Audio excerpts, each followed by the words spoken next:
कहानी के पिछले भाग को पढ़ने के लिए इसका लिंक मैं कमेंट बॉक्स में दे दूंगी।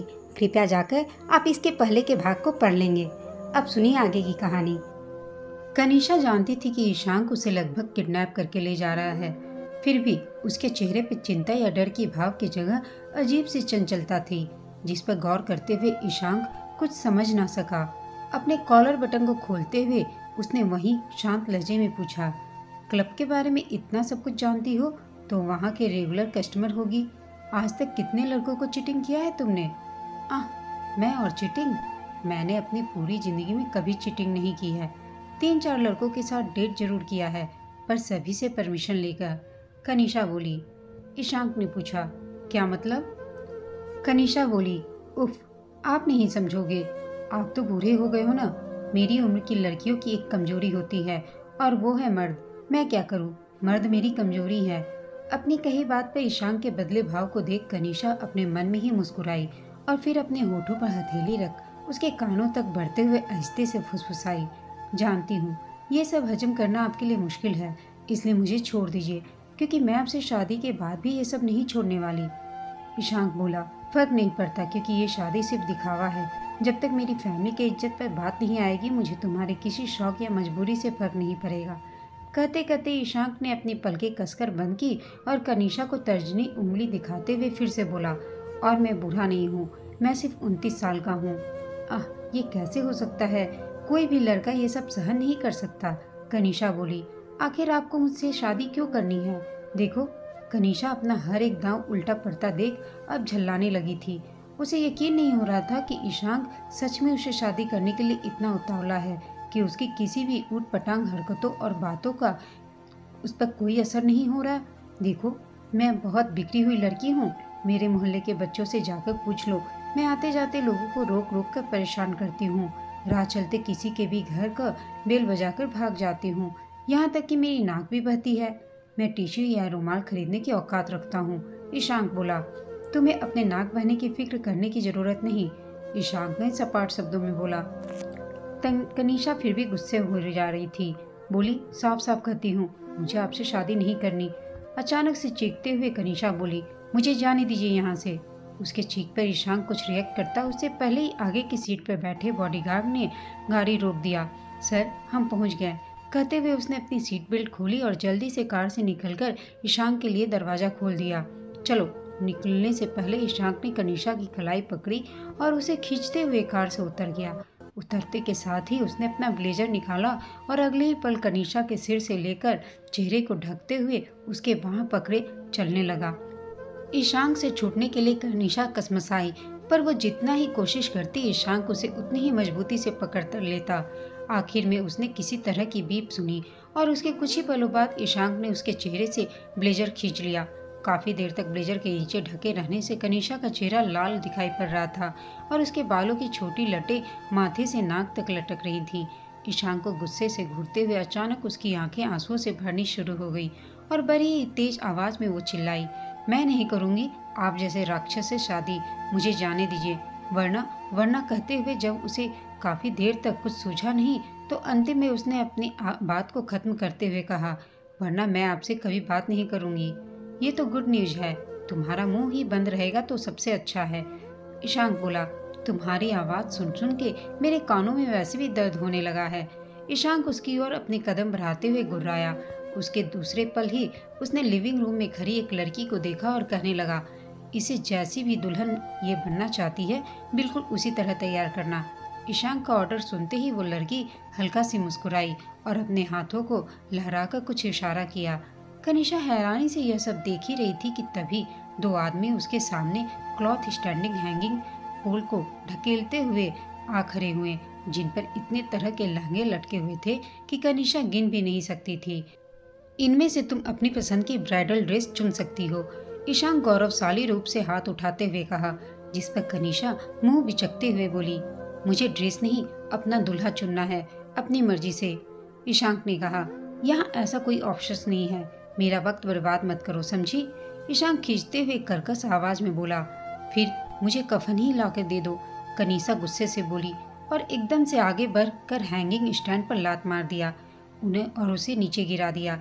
ये अमीरी का दिखावा करते थकते नहीं हैं आप? मैंने कह दिया या नहीं, करनी मुझसे आपसे शादी? आपको समझ नहीं आ रहा? ईशांक की मनमानी और जबरदस्ती से तंग आ चुकी कनिशा जब इससे ज्यादा कुछ भी बर्दाश्त न कर सकी, उसने जल्दी से लहंगे की एक चुन्नी उठाई और ईशांक के चेहरे पर फेंकते हुए दरवाजे की ओर भागी। इधर अपने सिर से चुन्नी को हटाकर ईशांक ने गुस्से में उसे सामने की दीवार पर फेंक दिया और मुड़कर लंबे लंबे कदमों से कनिशा की ओर बढ़ते हुए अपने सर्वेंट हलील और बॉडीगार्ड्स पर चिल्लाया, देख क्या रहे हो, पकड़ो उसे, बाहर निकलनी नहीं चाहिए। इधर कनिशा बेझिझक बस भागती ही जा रही थी।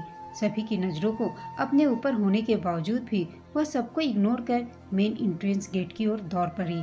हालांकि जब उसकी नजर वहां ईशांक द्वारा खड़े किए गए 2 आदमियों पर पड़ी, तब अनायास ही उसने अपने कदमों को उल्टी दिशा में मोड़ लिया और हॉल के उस हिस्से की ओर भागने लगी जहां बड़े ही करीने से सजाकर सोफा और उनके बीच एक कॉफी टेबल रखा गया था। टेबल और सोफे के बिल्कुल सामने एक बड़ी सी एलईडी टीवी भी लगी हुई थी, जिसके नीचे शेल्फ में कुछ किताबें और छोटे छोटे शोपीस रखे हुए थे। दूसरी ओर कनिशा को मुड़ता देख ईशांक को लगा जैसे वो खुद को किसी कमरे या पास के ही किचन में बंद कर लेगी, जिसके कारण उसे वहां से निकालने में शादी करने का समय भी निकल जाएगा। इसलिए उसने हॉल में खड़े 2 आदमियों को ऑर्डर देते हुए कहा, पकड़ो उसे। ईशांक का ऑर्डर सुन वो 2 शख्स प्रतिक्रिया करते उससे पहले ही कनिशा ने अपने भागने की गति को तेज कर लिया, लेकिन वो अंदर से इतनी डरी हुई थी कि भागते हुए उसे सोफे का पिछला हिस्सा नजर ही नहीं आया और वो एकदम से उससे टकराकर नीचे गिर गई।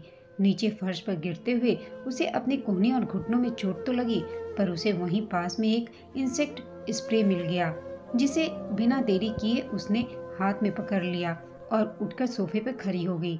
इंसेक्ट स्प्रे को किसी बंदूक की तरह सामने किए वो चिल्लाई, अगर किसी ने मेरे पास आने की हिम्मत की तो उसके मुंह पर ये स्प्रे मारकर इच्छाधारी कॉकरोच बना दूंगी।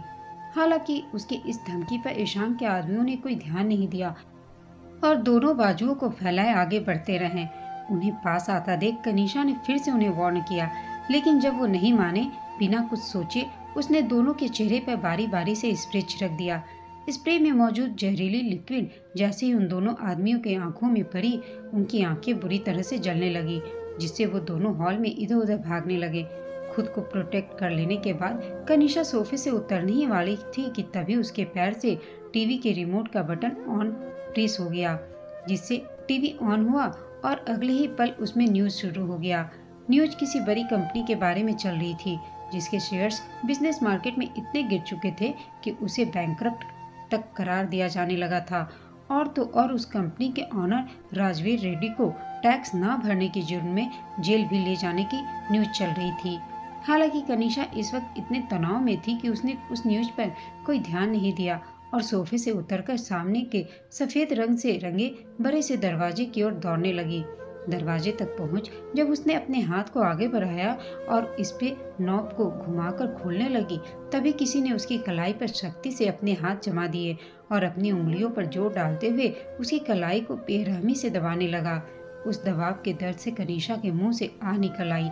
वो अपने होठों को दांतों के नीचे दबाए उस ओर मुड़ी ही जहां ईशांक अजीब तरह से उसे घूरते हुए खड़ा था। हमेशा की तरह वही गुस्सा और नफरत की करवाहट चेहरे पर ओढ़े उसने कर्कश भाव से कुछ भी कहने से पहले कनिशा की कलाई को हवा में उठा लिया और तुरंत ही उसे बंद दरवाजे के विपरीत दबाव दिया, जिस पर कनिशा ने द्वेषपूर्ण मुंह बना लिया और उसे दुत्कारते हुए बोली, मेरे हाथ को छोड़ो ईशांक देवसिंह, कैसे मर्द हो तुम जो एक कमजोर सी लड़की पर अपनी ताकत दिखा रहे हो, शर्म नहीं आती तुम्हें? पहले से ही गुस्से से धधकता ईशांक उसकी बातों से और अधिक भड़क गया और अनजाने में ही उसने उसकी कलाई को दरवाजे पर इतनी ताकत के साथ दबाने लगा कि उससे उठने वाला दर्द कनिशा की आंखों में आंसू भर गए। उस पर भी ईशांक ने कोई तरस न दिखाई और घर में मौजूद सभी लोगों की परवाह किए बिना उस पर चिल्लाया, मुझे आजमाने की कोशिश मत करो कनिशा रेड्डी, वरना पछताने के सिवा तुम्हारे पास कुछ भी हासिल नहीं होगा। इतना कहते हुए ईशांक की नजर कनिशा के गिरते आंसुओं की ओर गई, जो उसके गालों से होते हुए गले और फिर सीने की ओर लुढ़क रही थी। इधर कनिशा का ध्यान टीवी में चल रहे न्यूज के उस हिस्से पर खिंच गया जब न्यूज एंकर ने उसके पिता राजवीर रेड्डी का नाम लिया और उसकी डूबती कंपनी के बारे में बताने लगा। अचानक से उसने डैड कहकर पुकारा तो ईशांक ने अपनी आंखें खोल दी और उसके आंसुओं से अपनी नजरें हटाकर उसकी आंखों में झांकने लगा। ईशांक भी समझ न पाया कि कैसे एक लड़की के आंसुओं ने उसकी पकड़ को ढीला करने पर मजबूर कर दिया और दूसरे ही पल वो उससे पूरी तरह अलग हो गया। लेकिन कनीशा अब भी वहीं खड़ी टीवी में बड़े ही ध्यान से घूर रही थी। जितना वो उस न्यूज को सुनती उतना ही उसके भाव गंभीर और उदासी में लिपटते जाते। इधर ईशांक के स्टेप डैड विक्रम मेहरा और उनकी पत्नी मीरा मेहरा, जो भी कि ईशांक की सगी माँ थी, वो भव्या के साथ घर के एंट्रेंस तक आ पहुंच चुके थे। लेकिन जैसा कि ईशांक नहीं चाहता था कि वो अपने कदम उसके घर के दहलीज के अंदर लाए, इसलिए उसने उन्हें वहीं रोकते हुए बेरुखी तरीके से कहा, रीमा मेहरा, वहीं रुक जाओ। ईशांक के चिल्लाने से रीमा और विक्रम के पैर उसी जगह ठिठक गए। हालांकि साथ में आई भव्या ने अपने कदम नहीं रोके और दौड़ते हुए अपने भाई के गले से जा लगी। भाई, मुझे आपकी बहुत याद आ रही थी। I miss you so much. जैसा कि ईशांक काफी तनाव में था, उसने भव्या का सिर सहलाने के अलावा उससे कोई बात नहीं की और अपने असिस्टेंट को देख कनीशा की ओर इशारा करते हुए बोला, भव्या और इनको अंदर ले जाओ, मुझे कुछ बहुत इम्पोर्टेंट डील करनी है। जी सर, असिस्टेंट ने तुरंत जवाब दिया और भव्या की ओर बढ़ते हुए अदब से बोला, चले प्रिंसेस। असिस्टेंट के साथ जाने की बात पर भव्या राजी तो ना हुई, उल्टा उसने आनाकानी शुरू कर दी और अपने भाई ईशांक के सीने पर सिर टिकाकर चिपके हुए पैरों को जमीन पर पटकते हुए नाक बजाने लगी। ईशांक भैया, मुझे नहीं जाना। मुझे पता है आप मम्मी से गुस्सा है, अच्छे से बात नहीं करेंगे आप उनसे, इसलिए मैं यहीं रहना चाहती हूँ और आपको ऐसा करने से रोकना चाहती हूँ। ईशांक ने कहा, कोई जिद नहीं, जैसा मैंने कहा है वैसा ही करो। विवेक, तुम इन्हें अंदर ले जाओ। ऐसा कहा ईशांक ने जैसे ही भव्या को अपने आप से अलग किया, दरवाजे से लगी कनीशा ने अपने हाथ में लिए इंसेक्ट स्प्रे को छोड़ दिया और अगले ही पल किसी टूटे तार की तरह वह जमीन पर गिर गई। गिरने की आवाज पर पास खड़ी भव्या, विवेक और ईशांक उस ओर मुड़े तो देखा कनीशा अजीब स्थिति में बैठी फर्श को ही घूर रही थी। जब से ईशांक उसे उठाकर अपने मेंशन लाया था, तब से वो इतनी परेशान और उदासी में डूबी हुई कभी नजर नहीं आई थी। यहाँ तक कि कुछ लम्हे पहले तक वो इधर से उधर भागती हुई सबकी नाक में दम कर रही थी, और अब अचानक उसे क्या हुआ था जो वो इस कदर हारे माने बैठ गई।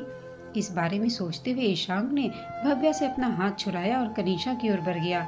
उसके सामने खड़े होने के बाद वो उससे कुछ पूछ पाता, इससे पहले ही कनीशा ने रुदली सी आवाज में धीमे से कहा, ईशांक, आपने कहा था कि मैं आपसे शादी करने पर जो भी चाहूंगी या जो आपसे मांगूंगी वो देंगे आप। ईशांक कनीशा की बातों को सुनकर बोला, हाँ, तुम निश्चिंत रहो, तुम्हें जो चाहिए, जितने पैसे चाहिए वो तुम्हें मिलेंगे। फिलहाल मुझे ये शादी के फोटो बहुत जरूरी है, किसी को देने हैं। कनीशा ने रोते हुए शादी के मंडप पर बैठकर ईशांक के साथ फेरे ले लिए और दोनों की शादी हो गई। उनकी शादी का सच सिर्फ विवेक को ही पता था। एक वो ही जानता था कि उस दिन कनीशा ने वो पेपर्स जल्दबाजी में साइन किए थे। उस पेपर को साइन करते हुए उसने सोचा था कि वो कनीशा और ईशांक को सही समय वक्त देखकर सच्चाई बता देगा, लेकिन शादी के बाद से दोनों का एक दूसरे से मुख्तलिफ बर्ताव कर रहे थे कि उसे उन दोनों को शादी कराने के फैसले पर भी डर लगने लगा था, और ईशांक के गुस्से से डरकर उसने ये सच्चाई अपने दिल में ही दफना लिया था। हालांकि जब वो उन बीती बातों के बारे में सोच रहा था तो भी डर के एक खौफनाक एहसास उसके पूरे जिस्म को घेर लेती थी, जो इस वक्त कार ड्राइव करते हुए उसके कांपते हाथ से साफ पता चल रहा था। हर 2 पलों के बाद वो कंखे नजरों से ईशांक को देख लेता।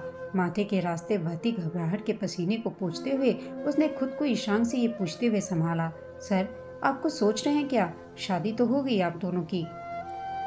विवेक के कठोर और तेज आवाज ने ईशांक को कनीशा और उसकी शादी के ख्यालों से बाहर घसीट लिया। अपने माथे पर हाथ फेरते हुए ईशांक ने कोई जवाब न दिया और तब तक अपने मुंह पर खामोशी इख्तियार किए रहा। जब उसके पिता कार से निकलकर हलील के साथ अंदर चले गए, ईशांक ने विवेक से कहा, मुझे न्यू इंटर्स का इंटरव्यू लेना है, मैं खुद देखूंगा कि कौन मेरी कंपनी के लायक है। कार ड्राइव करते हुए विवेक ने सड़क पर जब कोई सवारी ना देखी, उसने अपनी आंखें ईशांक की तरफ मोड़ ली। कहीं आप ये सब मिस कनीशा को निकालने के लिए तो नहीं करने वाले हैं? हमने उन्हें शादी के लिए मजबूर किया था, तो उनके डैड के इलाज में हमें उनकी मदद करनी चाहिए, न कि उन्हें और परेशानी में डालना चाहिए। शादी के लिए मजबूर करना मेरी सबसे बड़ी गलतफहमी थी विवेक। वो सारे गुरूर भरे उसके नखरे इसलिए थे क्योंकि वो मुझसे एक बड़ी रकम ऐंठना चाहती थी। ये लड़कियां हर चीज का कीमत लगा सकती हैं, खुद के जज्बातों के भी।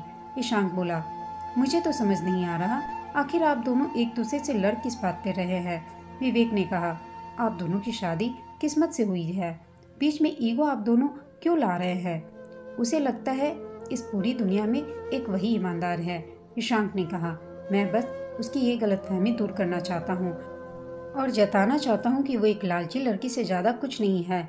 जब भी आप ऐसा कुछ कहते हैं मुझे आपके आगे के इरादे से डर लगने लगता है सर। इतना कहते हुए विवेक ने जैसे ही ऑफिस के पार्किंग एरिया की ओर अपनी कार को मोड़ा, अचानक से उनके सामने रेविका आ खड़ी हो गई।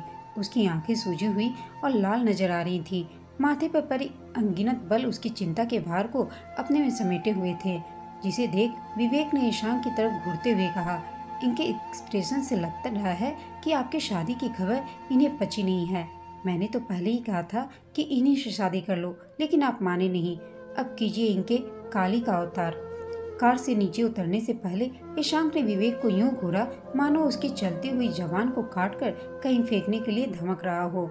ईशांक की विस्मय निगाहों से डरकर विवेक ने होठों को चैन की तरह बंद करने का इशारा किया और अगले ही पल कार से निकलकर उसके लिए दरवाजा खोल दिया।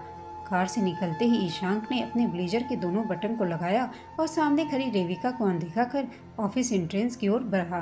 तभी रेविका अपने दोनों बाहों को फैलाए उसके सामने खड़ी हो गई। तुम नहीं जा सकते ईशांक, पहले मेरे सवालों का जवाब दो। क्या ये न्यूज़ सही है कि तुमने शादी कर ली है? झुंझलाते हुए रेविका ने पूछा। ईशांक ने कहा, तुमसे मतलब? उसके टूटे दिल की परवाह किए बिना ईशांक ने कठोरता से कहते हुए वहां से निकलना चाहा। उसी पल रेविका ने उसकी कलाई पकड़ी और नीचे घुटनों के बल बैठकर गिड़गिड़ाते हुए बोली, बचपन से लेकर आज तक सिर्फ मैंने तुमसे प्यार किया है ईशांक, और तुमने मुझे धोखा देकर एक पल में किसी और को अपना बना लिया। तुम्हारे लिए ये सब इतना आसान था? क्या एक बार भी ये ख्याल नहीं आया कि मैं तुमसे प्यार करती हूँ? मुझसे प्यार करने की इजाजत तुमने कभी नहीं ली थी मुझसे। ईशांक ने कहा, ये फैसला तुम्हारे अकेले का था, इसलिए मैं चाहूंगा कि तुम अपने टूटे दिल के लिए मेरे सामने भीख मत मांगो। मैंने तुमसे कभी भी शादी का वादा नहीं किया था। कहते हुए ईशांक ने अपने हाथ को रेविका के पकड़ से झटक कर अलग कर लिया। अपनी लंबी टांगों को कांच के बरे से दरवाजे की ओर बढ़ाते हुए ईशांक ने जैसे ही ऑफिस के भीतर अपना कदम रखा, पार्टी पॉपर की तेज आवाज उसके कानों में गूंजी और अगले ही पल उसके पूरे शरीर पर छोटे छोटे चमकती टुकड़े गिरने लगे। सीईओ, आपको शादी की बहुत बहुत बधाइयाँ। सभी एम्प्लॉयज की आवाज एक साथ पूरे ऑफिस में गूंजी, जिसके खत्म होने से पहले ही ईशांक गुस्से से फटते हुए चिल्लाया, बंद करो ये बकवास और सबके सब अपने काम पर जाओ। मुझे यह सब बिल्कुल पसंद नहीं। दोस्तों, आपको यह कहानी कैसी लगी कमेंट करके बताइएगा। साथ ही कहानी अच्छी लगी हो तो प्लीज इसे लाइक, शेयर और चैनल को सब्सक्राइब अवश्य कीजिएगा। कहानी सुनने के लिए आप सबका धन्यवाद।